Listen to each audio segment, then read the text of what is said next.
Tom, welcome to the show.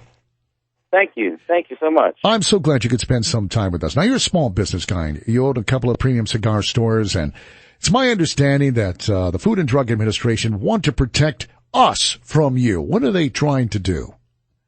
Well, Bill, what they're doing is they're creating a burdensome task for the manufacturers as well as the retailers to drive us out of business.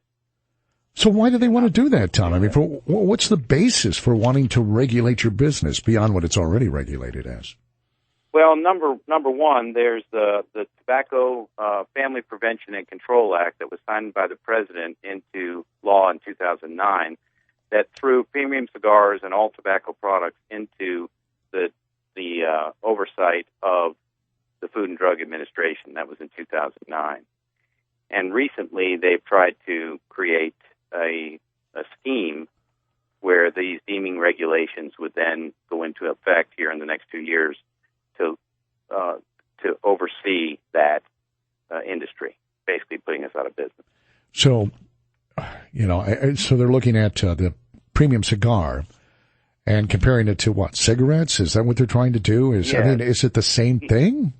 It's not, is it? I mean, exactly what they do. They put tobacco, they lump it all together and think that they're going to prevent children from getting their hands on premium cigars and other tobacco-related products as a way to control the amount of health-related issues and so on.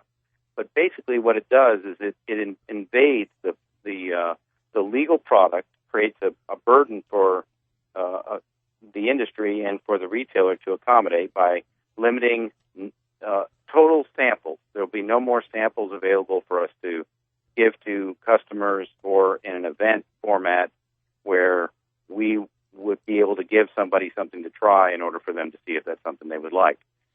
They're going to limit the example. The best example is access to the humidor. As you know, over the years, we progressively get more and more like Europe. And what's happened in Europe with these kinds of regulations is they've completely eliminated any walk-in humidors of any kind. They don't allow people to touch the cigars. You have to go in and have the proprietor go in and get the cigar and bring it to you, and then you decide, you pick it up off the tray, and then you take it with you. It's just the burden that would be created, and likewise the enforcement. And that's what's been so difficult to try to help people understand, is that this is unenforceable.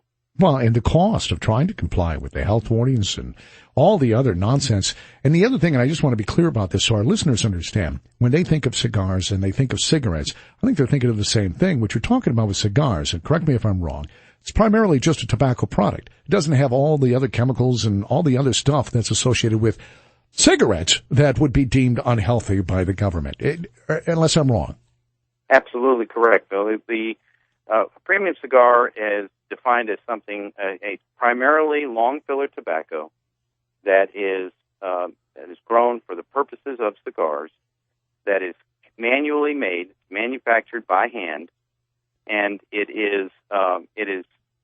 has no additives of any kind to it except possibly some mild flavorings that would give it some enhanced flavor in some sort. Some people like them with a sweet tip, for example, or something of that nature. So we have what they're doing, like with e-cigarettes as well, which is even they have more stuff than a cigar does. They're just lumping everything into one, and they just want to have control. So you employ people. What kind of industry are we talking about here? How many people could be impacted? I mean, their jobs lost, and I mean, what's the economic impact? That's key, Bill. That's the whole issue. We're a mom and pop organization. My wife and I own these two stores. We employ 10 people. Most of them are either retired or on, this is a part-time situation where they're able to add to their income in order to continue to survive. But the number of people in the United States is 500,000 people that are associated with just the premium cigar business. Wow. I mean, that's a lot of people. 500,000 in the other 3 countries in the world that primarily produce cigars: Honduras, Nicaragua, and Dominican Republic. So, Tom, what happens then? I imagine people who can, some of the bigger stores or whatever, faced with this kind of cost, could Could it be that they shut down and now we're importing the very product we're manufacturing here in the United States? What happens is when an industry is overregulated, as you know, the cost goes up both to the manufacturer and to the retailer, and it makes the burden unmanageable. Costs go up. I can't afford to hire the people I need, and so consequently, there's no reason to continue to stay in business. And the FDA is particularly tasked with creating a regulatory setting and restrictions that are not burdensome to any industry. And so they've already violated that by what they're trying to do with premium cigars. It's just, it gets so old. And I see there's a Duke professor which has come out and said there's no science that he's aware of that the FDA is supposedly questioning or wondering about that the cigars are dangerous. There's no study. All it is another big government entity trying to protect me from myself, I guess. Well, part of it, though, Bill, extends to children. That the argument they try to make with this Family Prevention Act is if we can stop children from starting to smoke cigars, then they won't do it. So you're a gateway drug now. That's what we are. Oh. And so obviously, if an adult leaves 2 cigars on the counter in his home or in her home, and the children look at it, they're not likely going to pick one up and smoke it and not remember that they would never want to do that again. But if my wife just returned from Colorado, and in the marijuana shops there, they sell gummy bears infused with THC, the marijuana, the active agent in marijuana. Well, you leave gummy bears on the counter in your house, and a child looks at it. They're likely to pick that up and say candy and eat it. So Tom, explain to me why you would want to control me that way as a cigar retailer, and you wouldn't have excessive burden over the potential death of a child because of gummy bear infused, marijuana infused gummy bears.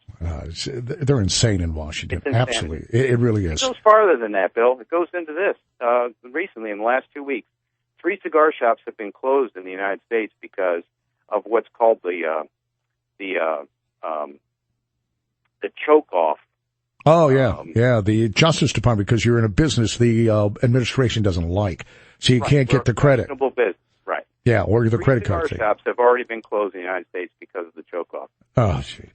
All right, I'm out of time, but how can we help? What do we need to do? I know there's some legislation out there, and I think most of the representatives of North Carolina, or a good number of them, are supporting it's a federal issue, Bill, and what we need is legislators in Washington, D.C., that understand this and are willing to exempt premium cigars. And there are 2 bills. There's one in the House, one in the Senate. And because they won't come out of their respective committees in the Senate, we can't get it passed and get it brought to reconciliation.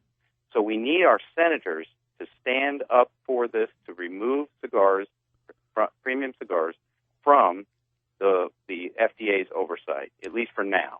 All right, Tom, I got to jump in because we're running really long, but that's thank you. What you do. All right, man. I thank you for giving us and it's maddening.